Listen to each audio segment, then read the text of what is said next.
Shake off, we'll be here in the morning. World champion steer wrestler, Luke Branquinho. All right, here we go. Luke's got his call, sets him up, wipes him out. One of the biggest superstars in the game, not just today, but ever. He's a 5-time champion of the world. Growing up on the central coast of California, hometown of Los Alamos, it was a farming and ranching way of life for myself and my brothers, and always loved everything about being a cowboy. And I think rodeo cowboys that do grow up on a ranch have a leg up on some of the younger competitors that don't, just for the cowboy aspect of it, you know, getting in the arena and having to be a cowboy from the start. You know, some of those young kids that maybe didn't have that type of upbringing, it took a little bit longer for them to learn and, you know, talk about toughness or how to handle a horse in certain situations. So I think definitely growing up on a ranch was a leg up for me and benefited me tremendously at a young age. After I won my first world championship in 2004, you know, a lot of guys there are a lot of guys that win one and cannot get to that next level of winning their second one. And for me, it wasn't, I never felt like I was ever better than anybody else. I always felt like I had to work to be better than everybody else. And it didn't matter what I'd won that year, how much I'd won, what rodeos that I was winning at, I always knew I had to go home and work to be better than the person behind me. And because if I didn't, they were going to, and they were going to beat me. Whether I just come off my second or third world championship, you start over from scratch. You have to go keep hustling, keep working to be the best. And I feel like some guys have that switch in their mind where they know how to keep pushing to get better. And maybe it's not physically or in the arena, but mentally, I think has a huge impact on your success.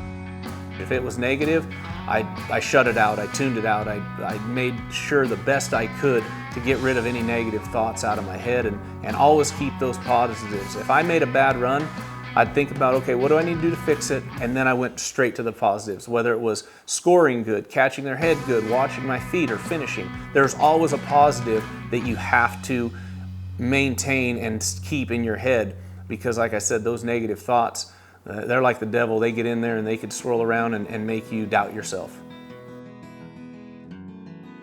I think my rookie year I learned a lot. I was a student of the game, and not just steer wrestling, but watching other guys that I traveled with and people around me on how they acted before the run, after the run, during the run, and during the rodeo. I really paid attention to a lot of that. I feel like my rookie year I really was able to set those apart from just the amateur level of, you know, college to professional. Missing the national finals by one spot, I ended up 16th, $1,300, and I look back at that year and I thought, man, I made a lot of mistakes and I learned a lot from it. And the guys I rodeoed with were awesome.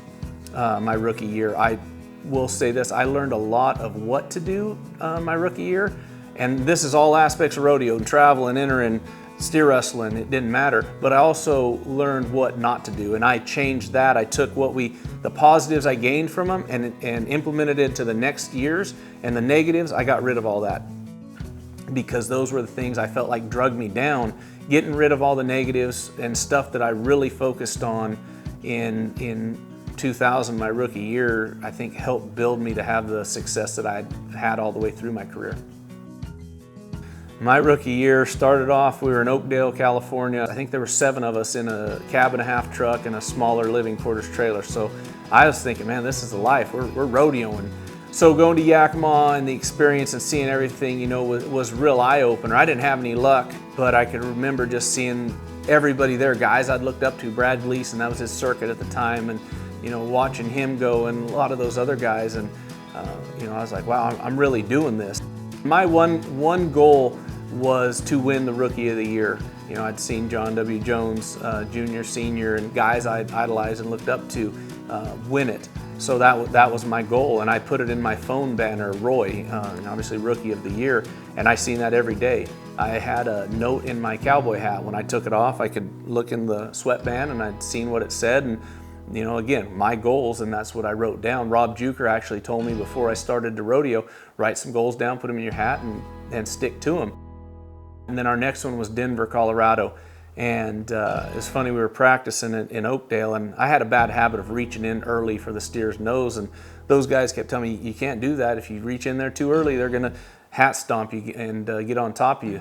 Well, I can remember catching my steer. I blow the bear out, catch him right out in front, and my feet at the ground, and no sooner they hit, I reach like that and pull, and the steer just flies by me. End up splitting the round with J.W. Aldrich. And those guys just shaking their head, saying, we've been telling you this whole time not to reach in there early, you do that and win the round. And from there, it was almost mind-boggling to see how fast we were going, where we were going, what we were doing. And again, a lot of learning experiences. And I knew things were going to go my way in the rodeo business because I had a steer that they could hardly pass at Houston. He ran so hard and he stumbled at the scoreline. He come up, I hit him behind the head and win the round. And you know, from that point on, I'm like, I'm pretty lucky. I better keep this thing rolling. So, you know, experiences like that to start the winter out were, you know, again, just setting me up. And then I started realizing that, hey, I have a chance, a legitimate chance to make the national finals. And that's when a lot of the pressure hit me. I dropped a lot of balls, I'll say that, in the fall that could have catapulted me to making the national finals.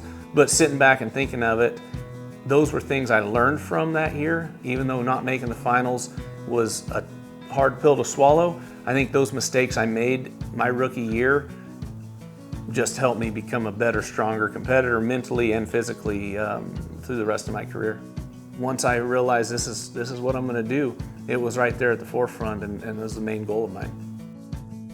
Some advice that I think any and every rookie can use is stay confident. You know, you put yourself in this situation, so be prepared when you go into it, and know that there's going to be struggles and know that there's going to be hard times, but you have to be confident. If not, you know, you're just spinning your wheels and not getting anywhere. Know that you're the best, want to be the best. One thing I always told myself, and I didn't tell anybody else, I'd say I'm a winner, I'm the best. I'd mutter it in my head before I rode in the box every time.